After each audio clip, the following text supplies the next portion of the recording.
All right, good afternoon and happy Friday. Welcome into another edition of Catching Up with Tommy Mack here on 1010XL's podcast platform, 1010XL.com, the 1010XL app, of course, 1010XL YouTube channel with the Jaguars channel. And you can catch this show and all kinds of shows there and all across the social media platforms and the podcast platforms as well. My show brought to you by my good friends at Team Tommy Mac. You see Azar sausage. They're phenomenal, man. Whether in your favorite dish or in a bun, Azar sausage is number one. It's true. Go and try them. Everybody's tried them. Absolutely loves them. You're probably eating them in pretty much every restaurant. If you have any kind of sausage in your dish, you can catch them at Winn Dixie and at Native Sun. So make sure you check out Azar sausage. They got a bunch of different varieties. Our favorite is the smoked hollow, man. It's absolutely great. And great to have them on board, Team Tommy Mac. I love them all. You can catch each and every member of Team Tommy Mac by going to TommyMac.net. You'll see this show. You see the horse's mouth segments as well. And you'll see all the logos of Team Tommy Mac with their websites embedded in each and every one of them, respectively. All right, we got a lot to get into. It's the final week of the regular season, and our it's just awesome. Come on, you know it's awesome. Even if you're a quasi Jaguar fan, you know living in this town when this team is winning, when this team is on the road to the playoffs, there's nothing better, man. There's nothing better. It's a fantastic time of the year, and we are about to take on a Titans team that, yeah, has played a little bit better in the recent weeks, at least on offense. But overall, they're not a very good football team. 3-13, 2-5 on the road. We're 12-4, of course, 6-1 at home. That other home loss happening in London, of course. But look, here's the deal: you win and you win the title. You win the AFC South title. That is important. That is important. I know people will say, well, you don't want to get too high and this and that. Listen, you celebrate those victories. Those are massive. They're massive. To win your division, that's wicked hard to do in the National Football League, as we all know. So for us to do that, we control our destiny. And again, the Tennessee Titans, no disrespect. They got some players. We'll go through it. But they're not a very good team, and you don't lose to them. You don't lose to them going up there when they were winless, and you don't lose to them in the final week of the year when you're trying to win the AFC South championship. I'll go back to my days at St. Mary's at Buffalo Grove.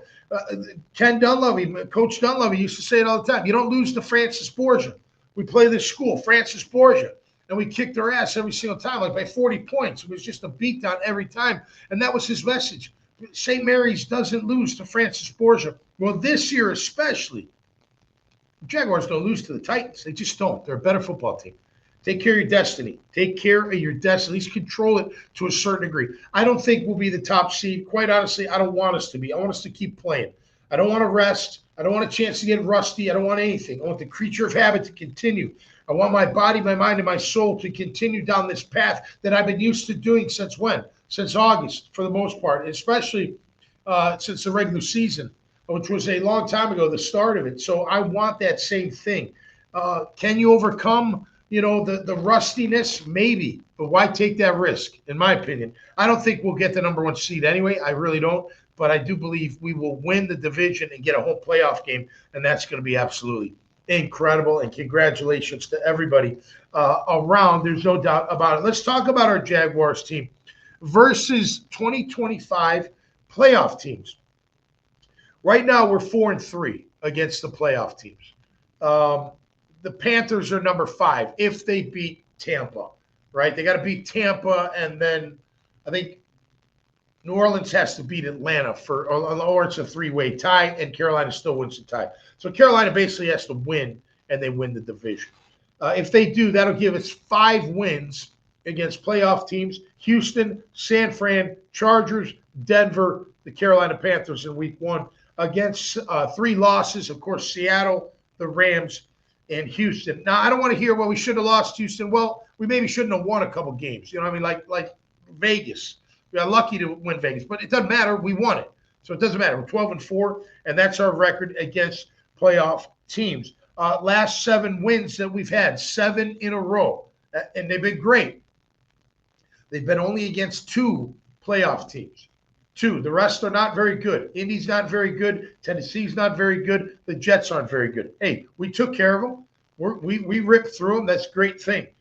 Against last 9 games, we're 8-1 with 3 playoff wins, three wins against playoff team. So look, that's good. That's a good record. I mean, it's not like we've ripped through all the playoff teams, but I think it's the best record in the NFL as far as wins versus playoff teams. So we are in a great spot. There's no question about that. I think I said 31-10. I don't think we're going to cover. I don't know. I don't know. Again, then it could be a blowout at home. I'm going to have to make that pick for helmets and heels. 2 to 4 p.m., of course, this afternoon. Jags at a 10 and a hook. I think they went up to 12 and a hook. So they're going to win by 2 touchdowns. Can they? They sure can. There's no doubt about it. But how are they going to do that? Okay. Number one, they got to get this running game going. Better last week, but overall, it's not good enough. And that's the reality. Here, ETN since the bye week, 3.8 yards per carry on average. A better week last week against Indy, 17 of 75, I think. So like 4.5 yards per carry. Really good. We'll take that all day long. Prior to that, it wasn't. Now, he balances it with what he does in the passing game. So it's good. It's good. But at the same time, you're going to have to run the football. And why not get better? Like take from last week, which you ran pretty well. Roll it into this week to finish and win the division, and then give that playoff opponent something to look at in the run game. The run game doesn't scare anybody right now. It just doesn't. Now, Bayeshil Tootin comes back from injury with the finger. That could provide a spark. Like Tony said on Jaguars today, he's got the juice. He does. He can take it. And so does ETN. Don't get me wrong. I love the way ETN's had a great year.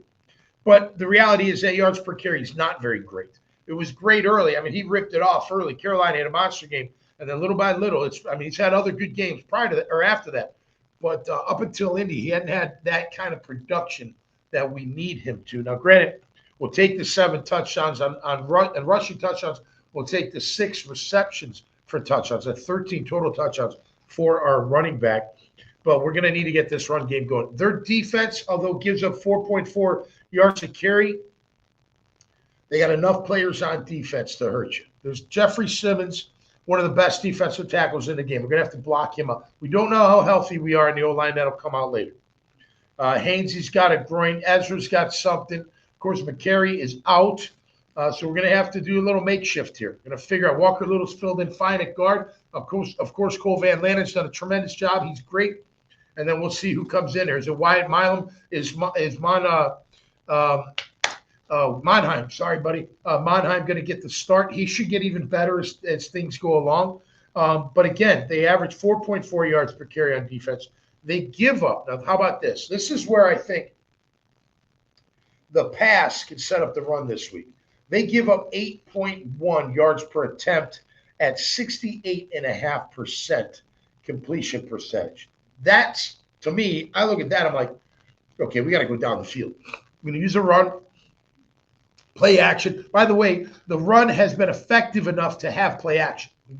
They go together, right? And the screens and all that. So the running game's not been bad. I'm not saying it's just got to be a lot. It's got to be better. It's got to be better. There's no doubt about that. But I think the passing attack of us could maybe set up the rushing attack. We got to get Strange. P-Wash has been tremendous. Jacoby, get more down the field. I want to see more shots down the field of Brian Thomas Jr. And whoever else. But we got to get that going. I expect us to beat this team and handily, like not have to worry about it. Now, if you don't come and play your game, you could struggle against this team. There's no doubt about it. Don't think that you can't, because you can. I'll give you some stats for all you nerds out there. I know you love your stats, and I do too. I'm part nerd. All right, Cam Ward, last 4 games since he got killed by the Jags. He's 8 touchdowns, 1 interception, yards per attempt, 6.3 to 8.1. On a year, it's always dry in this room. I don't know why it is. It's crazy. For the year, he's at 5.8 yards per attempt, 15 touchdowns, 7 picks, and 74.8 rating. Since the Jags lost, he's got a 95.6 rating, 8 touchdowns, 1 pick. Tony Pollard's been on a little bit of a tear. Against us, he ran for 10 for 60. Not good enough. Not good enough. It didn't bother us because we were in control and they couldn't score, but that's not good enough. But since the Jag game, Tony Pollard has averaged 113 yards a game, 5.9 yards per carry, with 3 touchdowns. Last 4 games have been Cleveland, San Fran, KC, and New Orleans. They beat KC, called that game actually. They beat Cleveland, lost to San Fran by 13, and then they just lost to New Orleans by 8. Yeah, it's on the back of it, Bill. I won't let you look at it. I already paid it, but I needed some paper to put this out. This is where I tally up the QB hits and the sacks, and there are a lot. There are plenty. Their offense has given up 108 quarterback hits to Cam Moore, 55 sacks on Cam Moore. So think about that. The kid's only had 7 interceptions, but 55 sacks. Now, some of it's most likely him trying to make a play, escaping, getting out of dodge, and that type of thing. But it shows you he's pretty good with the football if he's only got 7 picks on the year after being harassed all day. In comparison, we've given up 80 quarterback hits and 39 sacks. So 28 less than them on the QB hits on offense, and 16 less on the sack department. So we've done a better job on their old line. So what am I getting at here? We should dominate this offense. That's what I want to see out of this defense. You're rolling into the playoffs, right? You got to be strong. You got to be strong everywhere. There's no doubt. But you got to be strong on D. You got to shut down the run like you've been. We're averaging 3.9 a carry. 3.9 yards a carry. You got to harass Cam Ward, get him all discombobulated like he was last time. He was. Pressure got to him. He was confused. We rattled him. He was nowhere near anything efficient whatsoever. We absolutely crushed him that game. I expect the same this week against them, this Sunday. Our defense has been doing really well. How about this? I mentioned what they give up per attempt. How about what we give up per attempt? You ready? 6.3 yards per attempt in our pass defense at a 62.5% completion rate. It's pretty damn good. Pretty damn good. Now, I don't like that we've given up 25 pass touchdowns. They've given up 27, but we do have 21 picks, and we'll take that all day long. We're getting a little bit better on third down. Still got to be better. Their offense on third down is terrible. Let's keep them there. They're at 32%. Let's keep them there and make sure they understand what kind of game they're getting into. You know, play like the AFC South champs that you are. You know, show the world that you are, you know, that team. I believe you are. I believe you are. I'm not, I tell you, and again, when the playoffs start, you throw out the records. Throw them out. It don't matter. You know what I mean? I would. Last strong. What I got? 2? Yeah, 2. A little bit bigger of a hat. Thank you, Azar. Appreciate you thinking of my big noggin. No question about it. But we got to be able to take care of their defensive line. Jeffrey Simmons, very good. They got a massive nose tackle in Tavondre Sweat out of Texas. Their 2 backers are really good. Cody Barton and Cedric Gray. Their secondary is not very good, but they've been hurt a lot. A couple guys on IRs, including L'Jarius Sneed, who's a good corner. Jihad Ward's got 5 sacks. Arden Key's going to be questionable. I mentioned Jeffrey Simmons is an absolute beast. So, again, it's the NFL. Every NFL team has enough players to beat you. If you don't what? Bring your A game. Bring your focus, discipline, attitude, toughness, nastiness, you know, just honed in type of performance, and you'll take care of business. I think they've learned how to take care of business. And I think it's because of the messaging from their head coach and the players being built that way and like it that way. They want to be coached the way they're being coached. They're used to it. It just goes with their personality. And you can see it in their play. Of course, winning helps. But you can see it in their play. You can see it across the board, getting better and better and better. You look at, again, I know Trevor's getting a lot of praise, and he should. What's really impressing me is when I hear Liam Cohen saying he's calling plays at the line, basically. You know, there were 3 audibles last week where Liam Cohen said those 3 audibles were all him. That was not a call from us. He got up to the line recognized that the play call they were in or the other one they gave, if they gave him two, weren't going to work. So let's check out both of those, and let me give you something that works. He did a phenomenal job. One of them was that screen to ETN where they had the free blitzer, and he just perfect, just nice lofty pass right into ETN's hands for a big gain. So that Trevor's getting really good cerebrally, which is important in this game, as you see it now. I was just saying on Jaguar today, when's the last time our guy's got to make a tough catch on a routine throw? Been a long time, right? When's the last time he didn't see the backside safety? It's been a really long time. When's the last time he's throwing it before the break? That's what Liam's been talking about, letting it rip. So he does deserve all the kudos that he's getting. He's absolutely been on fire. Now, here's his yearly. Since I did Cam, I'll do Trev. Trevor is at 60.2% completion percentage, 7.1 yards per attempt on the year, 26 touchdowns, 12 picks, 39 sacks with an 88.7 rating. That's all through 16 games. The last 7 games, as we all know, it's been a lot better than that. 61.2% completion percentage, 16 touchdowns, 5 picks, and a 102.4 rating. As far as yard per attempt, how about this? He's averaging 7.1. He's at 8.5, 8.1, 10.3, 7.8, and 7.1. What are they doing? They're throwing the ball down the field, and they're getting yak after the catch, right? They're making yards after the catch. So he does deserve all the kudos. I want to see it continue, and I think it will. I felt like that one series against the Colts, he regressed just a tiny bit, but they came back right away and fixed it by that throw to Parker Washington for the big gain. So I expect that again, and that's how you're going to beat this team.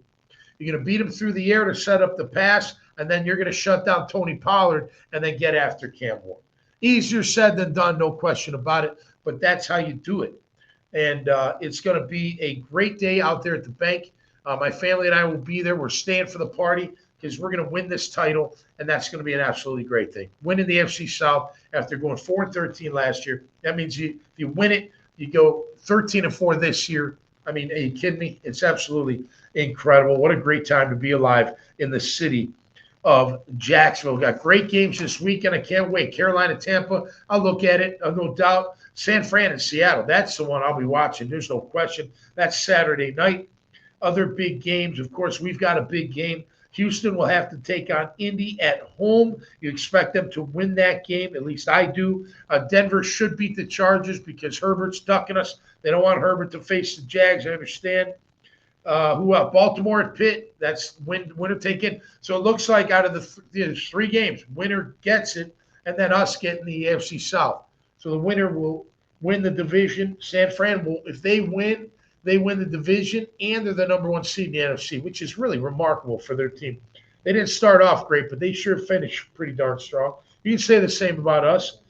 Then Carolina and Tampa, I already told you how that'll work out. And then if the winner of Baltimore Pitt, they're in. I'd rather play Pitt than Baltimore right now. I would. Derrick Henry's just been I know it's a new team, new defense and all that, but he's been really good against us, and I think a healthy Lamar, or healthy enough Lamar, could hurt you. And it looks like he is going to be playing this weekend on Sunday Night Football. We'll be watching that one, absolutely, for sure. On the tail of the tape today, every check mark went to the Jags. Quarterback, running back, receiver, tight end, O-line, D-line, linebacker, DB, special teams, and coach. All got the check marks on the Jaguars side, and they sure do deserve it. We definitely got to be concerned on the special team side of things. Dolan last week for the Colts, he had way too many kickoff returns that got to the 50. Shamiri Dike, he is a guy that can really return. 25.7 on kickoffs, 71 long. Punt return, he's got 2 TDs, a long of 90, and a 17.7 average. Hey, listen, our guy is really good too. So not worried there, but you got to keep him in check. Don't let him flip a field. Don't let him give you over the, get you over the 50. Phil Rivers couldn't do shit. He could. He could barely throw the ball. Look, one play when Pierce totally smoked Buster Brown. I mean, wide open. You hit him, it's a touchdown. He's not catching. But you didn't hit him. You didn't have the arm. You couldn't even get it to him. And, of course, Buster didn't give up on the play and made a pass break. But that should have been 7 for them, but it wasn't. Who cares? I'm just saying that you got to be on your keys this time around because Cam Ward, I would probably take over Phil Rivers at this time in Phil's career because Phil don't have an arm. This kid's got an arm. He's got an arm. He can flick it too. And he can move a little bit. So got to be on our toes there. But don't let special teams really affect this outcome. It shouldn't at all, in my opinion. And we got to take care of business. Of course, Cam's been on fire, and so is Logan Cook. They're both having a great year. So we look forward to that. We'll get into the total team stats brought to you by Team Tommy Mac in just a second. I'm sure we may mention it on Helmets and Heels, but I wanted to say this real quick. College football, as we know it, it's done. It's done. There's no specialness anymore. There's no history. Nobody cares. You know, you don't like, I got to go to Alabama or I got to go to Florida because they won championships. It don't matter no more. There's no specialness. There's no like, special place to play. It's you're buying players. Just call it pro football. And, we'll talk about it like pro football. I mean, that's what it is. I mean, these guys going in the portal. You see the portal numbers? It's unbelievable. I'm all for them getting money, but the way that the college football administrators, the leaders, they have failed this sport. And I don't think you ever bring it back. I think there's ways you can stop the madness. Let me just say this. College football players should range from age 18 to maybe 23. I'll give you 23, but it should be 22. You're older than that, your ass should either be Canadian football, the NFL, or just say goodbye. Say goodbye to Hollywood. It's over. Another song. But to me, it's ridiculous. 25, 26. I mean, give me a fucking break. You guys are too old to be playing against college kids. That's got to change. I know COVID was a part of that, but let's get rid of that excuse as well. Transferring. No more one transfer. And if your coach leaves, then you can leave. How about that? Put that caveat. So your coach leaves, you can leave. Maybe you need a medical, whatever. You got to go to a different school. I don't know. But other than that, that's it. Don't let these kids keep transferring. They're a bunch of wimps chasing all that crap. Chasing money I can understand because you need money, but I don't know, man. I think they've got way out of hand. And to me, it's just a pro game. I'm happy for Indiana. I am. I'm happy for Miami. I'm happy for Ole Miss. All that shows me is you can win anywhere. You can win anywhere if you have the money. Mark Cuban's giving them the money in Indiana. They got the right coach. They brought the right players. They picked the right players. So there's some, that's just like any NFL team. You got to pick the right players. They did that, and they got the right sauce up there. And that's fantastic. But let me tell you something. Prior to NIL, prior to the portal, Indiana football sucked. They did. They didn't do shit. The last bowl game they went to was 1991. I'm not saying it's terrible. I'm just saying that whole, I don't know, what's prestigious anymore? Who's got the prestige? I don't think any of them do. It's just a business. And so what? It's still football. Well, let's call it what it is. Let's call it what it is. There's no pageantry anymore. There's rivalry. For sure there is. You're going to have that. But I tell you, you've ruined college football. You've ruined it. I shouldn't say ruined, but it's different. And again, it's like when we started letting professionals play in the Olympics. The Olympics were never for professionals. They were for amateurs, and then that changed. As we know, that's been changed for a long time, so maybe it's not that big of a deal. But at the end of the day, you're talking about, at the minimum, this is minor league football, minor league NFL. And some of them are getting paid like major leaguers, man. I tell you what, Dylan Denmark said during the break, the NC State quarterback, who you probably can't name unless you're a Wolfpack fan, is getting paid $3.4 million this year. What? Just because you're a starter. It's insane. You guys are people that are putting up the money. I don't know what you get out of it. What do you get out of it? I don't know. I wouldn't. I'm like Troy Aikman, and I didn't give money, but I wouldn't do that. I'm not paying for a team. I don't care if BC wins a title. I don't. I care that they're competitive. I care that they, at least win 9 wins. Other than that, so what? I mean, you got 4 losses to Alabama. DeBoer may get fired over that. 11-4 at BC. We love it. We'll take it every year. But again, we're an academic school. It's different. I get that. But nonetheless, college football rolls on with the Final Four heading our way, and it should be a good Final Four. It should be. Ole Miss beating Georgia was insane. That was great. That Chambliss kid, I knew he was special, and the running back too. They're good, man. They're good. I'm happy. I'm happy for them. And I do think Lane Kiffin is lame for going to the game even. And then for tweeting, hey, 2 more to go. Like, seriously, buddy, they're not your team anymore. Shut the fuck up. Like, you don't – just shut up. You have nothing to do with them anymore. You left them. You shouldn't have left them, I don't think. Stay there and build something. Look what Cignetti's doing. You think he cares to leave? He's not leaving. They got to pay him $100 million buyout. He ain't going anywhere. I don't know, man. You can win anywhere in today's game. Nothing special anymore. I don't think. Nothing special. No program's more special than anybody else. And history don't mean shit anymore. At least that's the way I think. All right, let's get into the total team stats. Brought to you by Team Tommy Mack, of course, as the Jags get ready to take on the Tennessee Titans. Final game of the year. We expect them to do very well. Carpet Man Flooring, they're the best. Listen, all 12, best in class. They're best in class in their respective industry. They are. Morgan & Morgan, the number 1. J-Dog Junk Removal, number 1. Code Ninjas, number 1. Azar Sausage, number 1. Carpet Man Flooring, the best, number 1. Crystal Cereals Bail Bonds, fantastic. Kidding me? They're the best. Salt Air, one of the best boutique hotels you'll ever find. Coconut Joe's, number 1. Hot sauces, phenomenal. Rick O'Connor, he's fantastic. Top in his class when it comes to any kind of insurance. Freedom Finance, fractional CFO. You don't even know where any of them else are, but you know Freedom Finance because they're the best. But trust me, they are. They got the track record. Sportsmania, where else do you get your Jaguar gear? Where do you get it? You get it at Sportsmania, sportsmaniausa.com, or in Jack's Beach on 3rd Street. They got the deals, man. Go there for all your Jag gear. You're going to love it. You're going to absolutely love it. There's no question about that. And Newmark Phoenix Realty Group, always number 1 in commercial real estate. It's proven.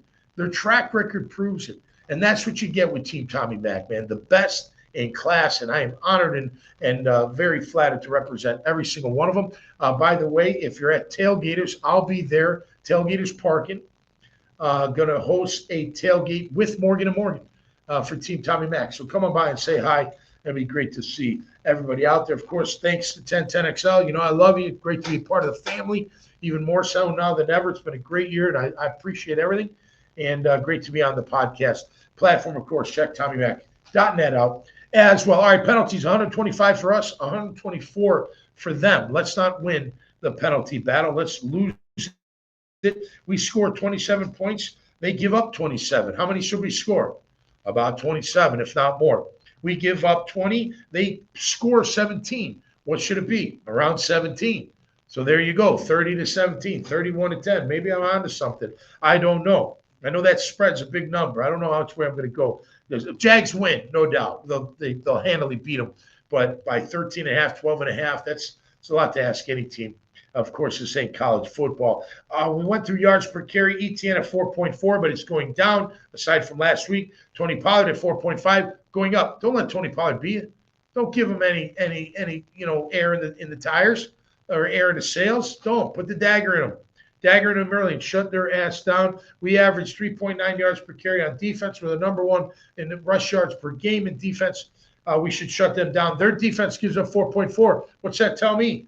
Run the ball. Use the pass to set up the run, and you'll be very successful, in my opinion. I went over yards per attempt already. 3rd down, Jags offense at 39%. It's growing. It's going. Remember, it was at 33, 34, so it's getting up there in the 40s. That's where you need to be. Defense, 41.18. That's got to go down. That's got to be the 30s.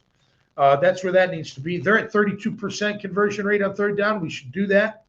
By the way, Cam's yards per attempt, 5.8. I mentioned that. Last 5 games have been a lot better.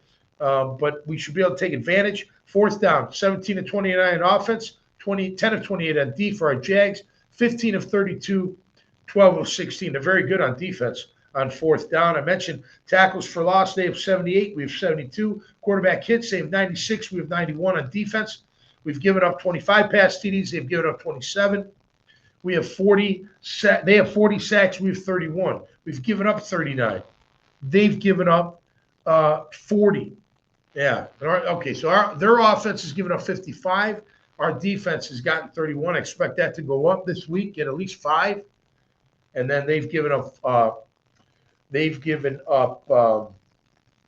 55 to our 31, and then we've given up 39 to their 40. So, yeah, we should win that battle. Interceptions, we got 12. They have 7. We have more touchdowns. I want to see Trevor getting to 30 touchdowns. Let's throw for 4 this week, Trev. I don't really care, but you know what? 30 and 12 sounds great. 30 touchdowns, 12 picks. Absolutely insane. No doubt about it. All right, plus 12 in the turnover ratio for us, minus 4 for them, which is not good at all. So this is a game we should win. We don't win if we don't show up. I expect us to show up. One thing Liam Cohen has done is kept a solid, level head on his team, which is needed. You can't get up in the clouds at all. You can celebrate when it's time to celebrate, but then it's all work, and you're just fighting for your life, right? I like the game of the week, 0-0. Let's go 1-0. Let's go 1-0. Well, let's finish strong, fellas, and let's be AFC South champions. I'll collect. I bet you. I bet the over. It was a little, wishful thinking. I did, but I took a chance. That's what gambling is. And I already got the 8.5 wins, so I'll collect on that next time I'm out in Vegas. Will we make it to the Super Bowl? That's a good question. My gut, and just my gut, I haven't studied all, everybody to the degree that I will. My gut says we get pretty close. That's what my gut says. And then anything can happen. You know it. I say it all the time. I've said it for decades. You get into the playoffs, anything can happen. We proved it. We proved how many wild card teams that have to go on the road have proved it over the years. You can make things happen. You might not get all the way to the show, but you can upset some people. You can get some wins. Obviously, the goal is to get all the way to San Francisco. And let's hope we can get there. We'll take it one at a time. But let's take care of the Tennessee Titans. Show the world who we are again. 4-13 and 13-4. That's flipping to the pancake, baby.